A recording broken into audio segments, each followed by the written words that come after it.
अस्सलाम वालेकुम स्टूडेंट्स। आज का हमारा टॉपिक है स्पेशल एजुकेशन सर्विसेज और इसको सर्विस डिलीवरी सिस्टम भी कहते हैं। और इसके अलावा continuum of special education services, इसके अलावा cascade model of special education services और सर्विस डिलीवरी मॉडल भी कहा जाता है। ठीक है, तो अगर आपको इस पे कोई भी नोट आ जाता है, कैस्केड मॉडल पे आ जाता है या सर्विस डिलीवरी मॉडल आ जाता है या फिर स्पेशल एजुकेशन सर्विसेज पे नोट आता है, तो आप ये लिख सकते हैं। स्पेशल एजुकेशन सर्विसेज की जब हम बात करते हैं तो हम कहते हैं कि how do we train these children, what kind of provision can be visualized, and there are some expected procedures and settings for treating children's problems. As examination of special education in the school system reveals an incremental continuum of or ordered array of special education classes designed to serve the individual needs of children.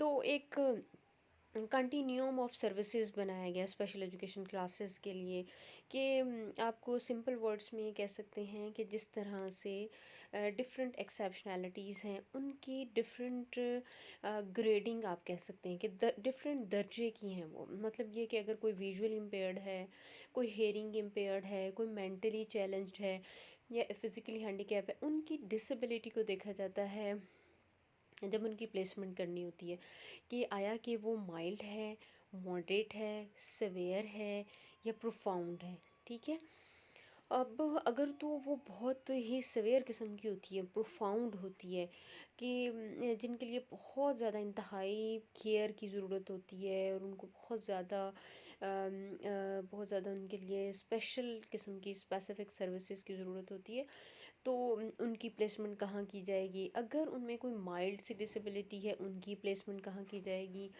तो ये जो disability होती है उसके लिहाज से फिर ये इन लोगों की प्लेसमेंट की जाती है। ठीक है, कि कौन से बच्चे जो हैं वो कहाँ पर सही तरह से पढ़ सकते हैं। उनके डिफरेंट आईपीज़ जो होते हैं, वो आईपीज़ जो हैं वो उनके रिज़ल्ट्स जब उनकी पोस्ट असेसमेंट रिपोर्ट्स आती हैं वो बताती हैं कि आया कि ये इस जगह पर इस प्लेसमेंट में ठीक हैं, इनको इंक्लूजन में पढ़ाना है या फिर उनको स्पेशल एजुकेशन में लेकर जाना है, मेन स्ट्रीम में लेकर जाना है। तो ये सारा कुछ जो है वो डिपेंड करता है कि वो किस तरह के रिज़ल्ट आउटपुट दे रहे हैं। Special education agrees that a range or continuum of placement alternatives must exist for special education exceptional children. So, four aspects are unique about special education: specialized education, special curriculum, special curricular content. तो सबसे पहले ये तो ये होता है कि specialised educators होने चाहिए। नंबर टू है special curricular content. Number three है special instructional methods and number four है एंड स्पेशल इंस्ट्रक्शनल मटेरियल्स। तो ये बातें हम बार बार जिक्र कर रहे होते हैं कि जब आपने स्पेशल चिल्ड्रन को एजुकेशन देनी है तो फिर आप क्या क्या चीज़ों को मद्देनज़र रखोगे। एक तो ये कि स्पेशलाइज्ड इंस्ट्रक्टर्स होंगे, ठीक है। दूसरा क्या होगा, उनका जो करिकुलर है ना, करिकुलर कंटेंट है वो भी स्पेशल होगा। और तीसरे नंबर पे क्या होगा, उनके लिए स्पेशल टीचिंग मेथड्स का इस्तेमाल किया जाएगा। और चौथे नंबर पे सबसे ज़्यादा ज़रूरी क्या है कि उनकी डिसेबिलिटी के अकॉर्डिंग, उनकी ज़रूरियात के मुताबिक, उनकी रिक्वायरमेंट के मुताबिक क्या किया जाएगा, स्पेशल इंस्ट्रक्शनल मटेरियल का इस्तेमाल किया जाएगा।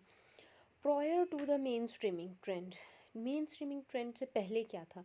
Prior to the mainstreaming trend these four services were almost always provided to children with the context of special classes और स्कूल। ठीक है, पहले क्या होता था, मेन स्ट्रीमिंग से पहले ये सब कुछ जो है स्पेशल एजुकेशन स्कूल्स में प्रोवाइड किया जाता था स्पेशल चिल्ड्रंस को। And these classes and schools were categorised along a continuum reflecting their degree or separation from the mainstream। ठीक है, अब ये था कि उनकी जो डिग्री थी ना डिसेबिलिटी की, उसके लिहाज से फिर ये जो कॉन्टीन्यूम ऑफ सर्विसेज था उसको बनाया गया था। उनकी जो भी कैटेगरीज होती थी, resource room, self contained classes, special day schools and residential treatment centres reflect this continuum. इसमें क्या क्या था, रिसोर्स रूम्स होते थे, मतलब जहाँ पर ये स्पेशल बच्चे जाकर अपनी क्लास ले लेते थे, यानी डे के कुछ हिस्से में वो रिसोर्स रूम में जाते थे, वहाँ पर उनकी नीड्स रिक्वायरमेंट पूरी होती थी। सेल्फ कंटेन्ड क्लासेस होती थी, इसके अलावा स्पेशल डे स्कूल्स भी थे। और इसके अलावा क्या था, डे स्कूल्स भी थे, और रेजिडेंशियल ट्रीटमेंट सेंटर्स होते थे। तो इसके अलावा क्या है कि with resource rooms being a relatively less restrictive environment than residential centres. यानी रेजिडेंशियल सेंटर्स में था ना कि एक रिस्ट्रिक्टिव सा एनवायरनमेंट था, लेकिन ये है कि यहाँ पर जो रिसोर्स रूम्स थे वहाँ पर लीस्ट रिस्ट्रिक्टिव एनवायरनमेंट होता था।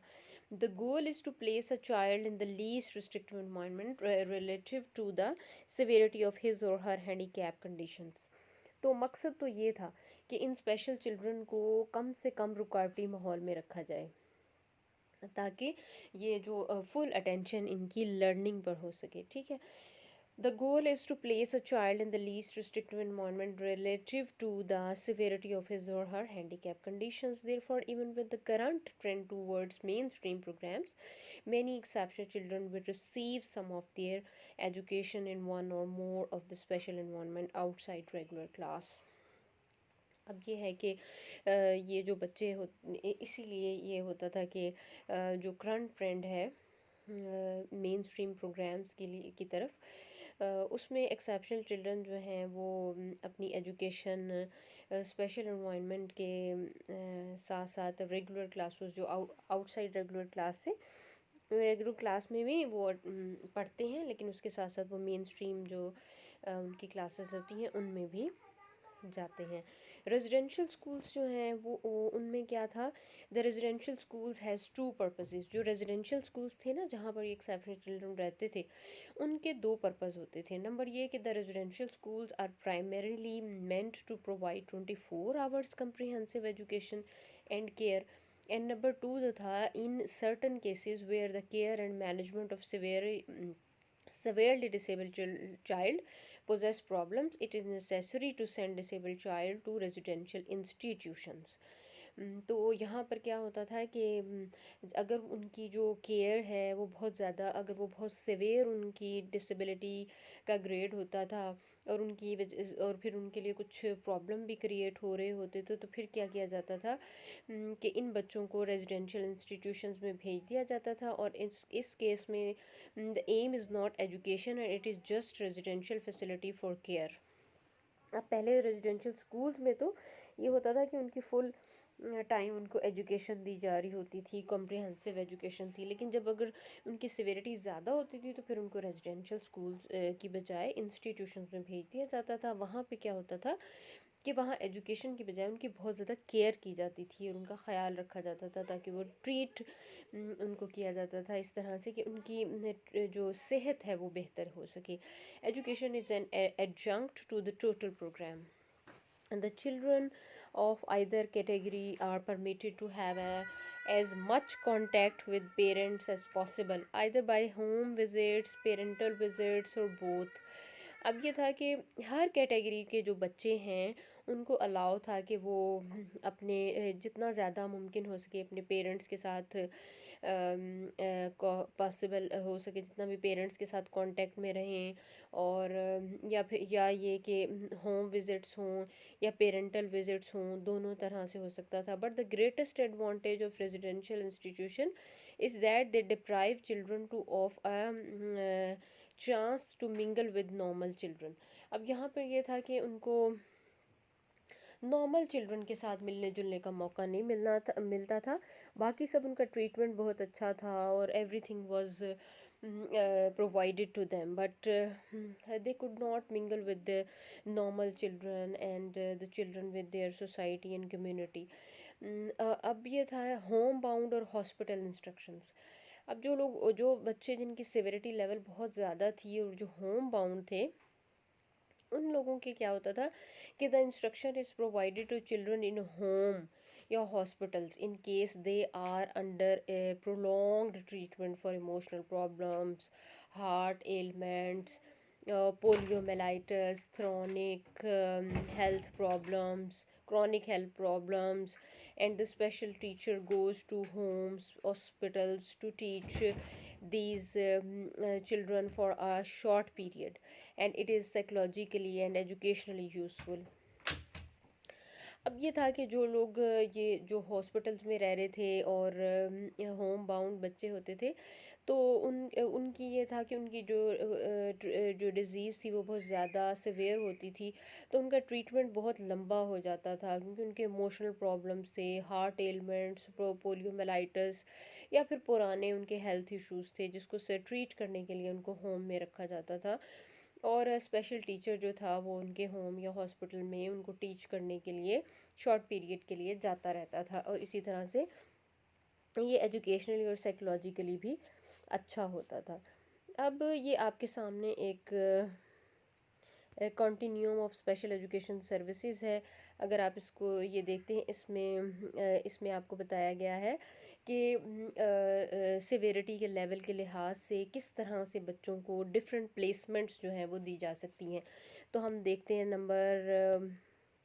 इसको हम देख लेते हैं।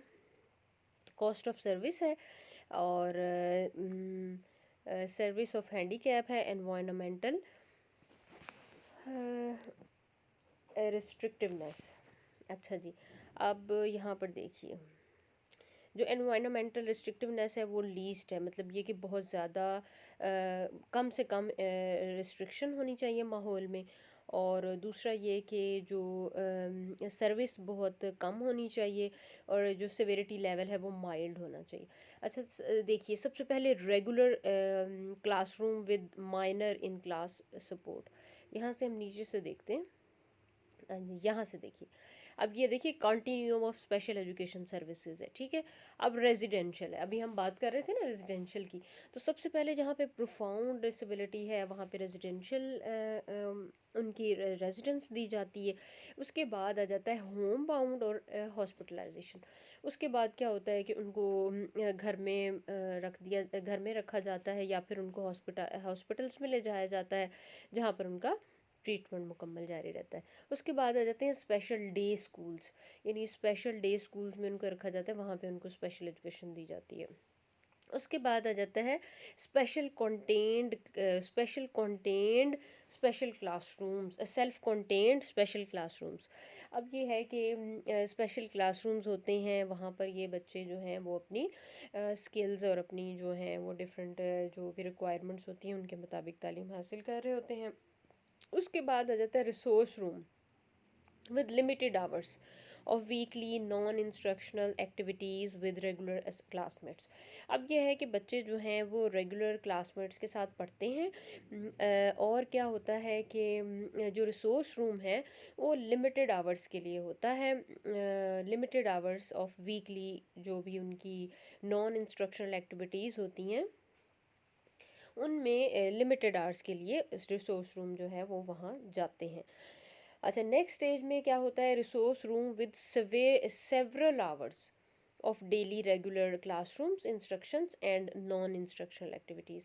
अब यहाँ पे है, पहले तो था कि लिमिटेड आवर्स के लिए वो जाते थे रिसोर्स रूम में, जबकि जब नेक्स्ट स्टेज आती है उसमें यह है कि बहुत सारे घंटों के लिए वो रिसोर्स रूम में सेवरल आवर्स के लिए वो जा सकते हैं, अपनी जो भी उनकी रेगुलर क्लासरूम है उसके अलावा, और जो उनकी नॉन इंस्ट्रक्शनल एक्टिविटीज़ हैं उन उनके अलावा।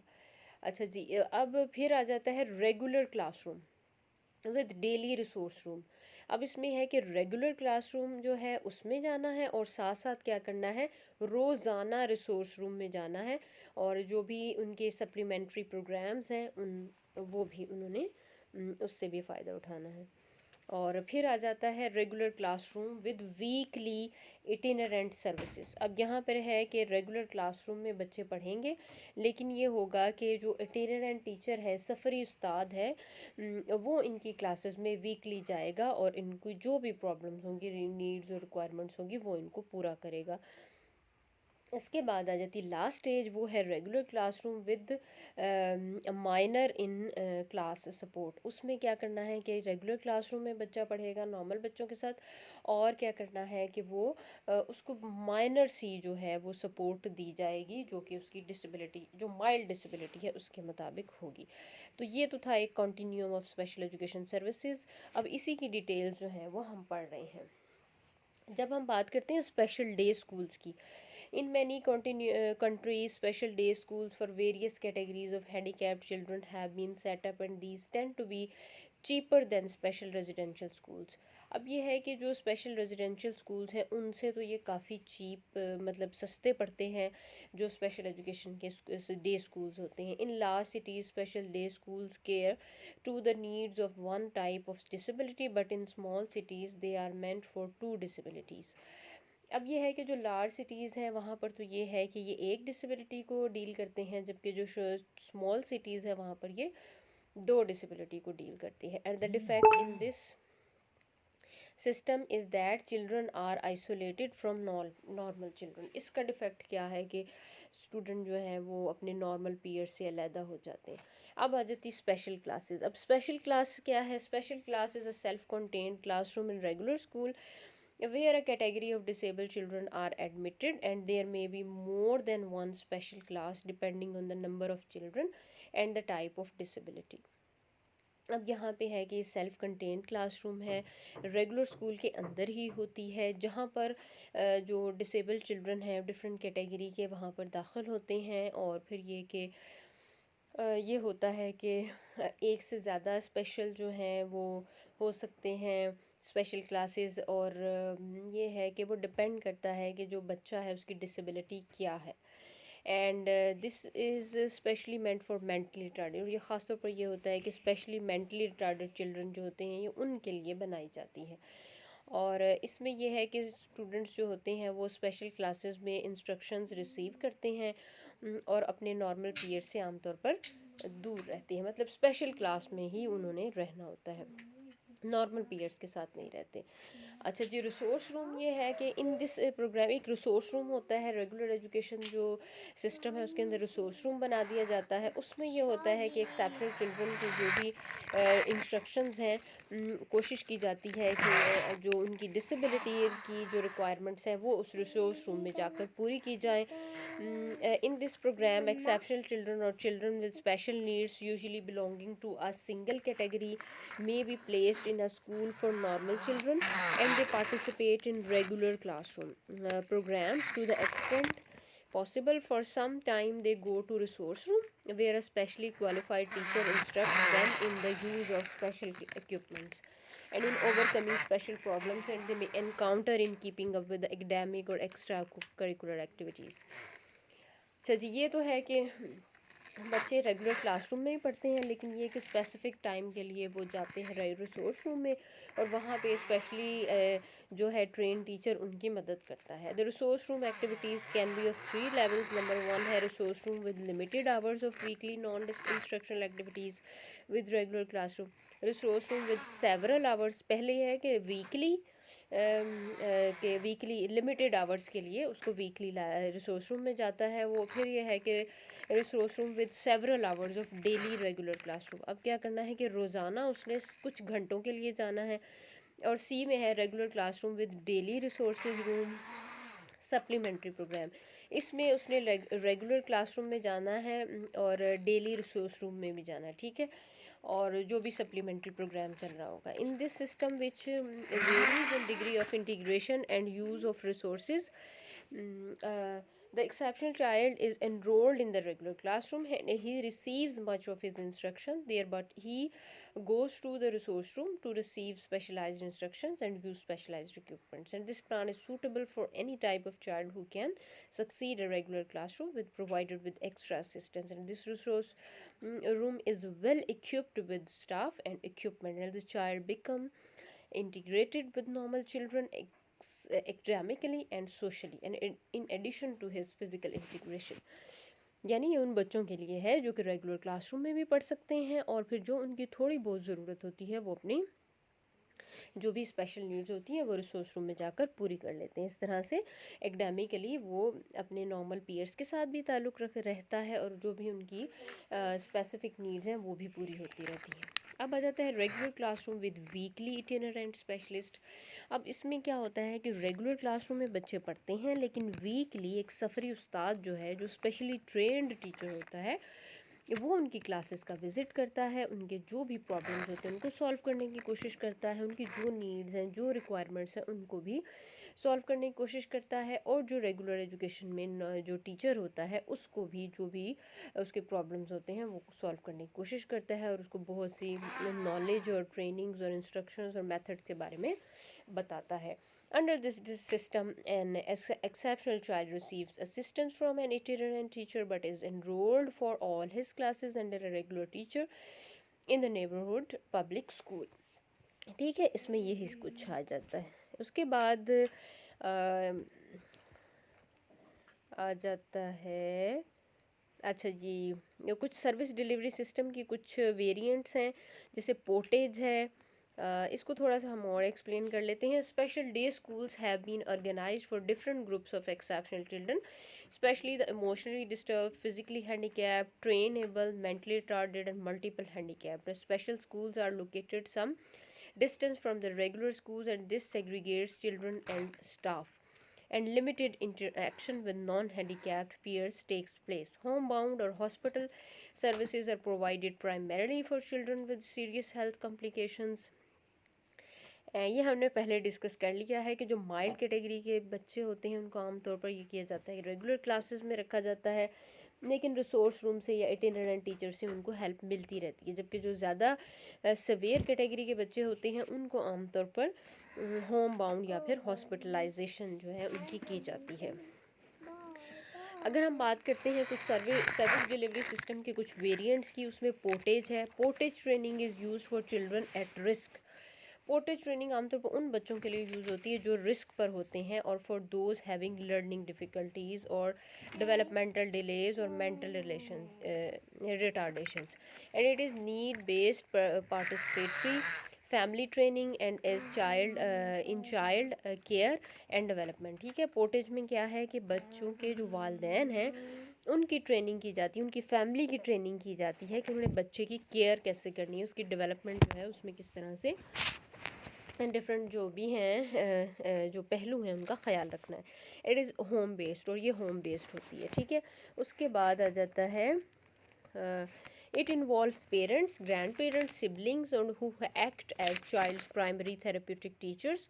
The model is community based and it involves the utilization of existing community resources. And besides this, para professionals and non-professionals all cooperate and act as team in this program, and it aims at motivating, awakening and mobilizing the community parents for changing the development of their children। ठीक है, ये portage model में होता है। Pre school intervention में क्या होता है, besides the educational services provide to the disabled children, attempts have been made to minimise disability by way of pre school intervention, and the portage period is one much innovation. Comprehensive peripatetic teaching service has been conceived which would cater wherever possible exclusively for children belong below school age with disabilities or significant difficulties। और इसमें क्या होता है कि assess child's educational needs on the basis of the trained observation, work with parents towards educational program for the child in the light of his assessed needs, work directly with and teach children on a regular basis, maintain contact with other professionals in the various services concerned with meeting, encourage and participate in meeting of group parents of young children, and put parents in touch with toy libraries, local forms of preschool provisions। ठीक है, play groups, opportunity groups, day nurses, nursery schools, classes in ordinary और special schools and voluntary organisations. ये तो था जी हमारा service delivery model, cascade model, या services जो स्पेशल बच्चों को दी जाती है। ठीक है, उम्मीद है कि आपको काफ़ी हद तक समझ आ गया होगा। अल्लाह हाफिज़।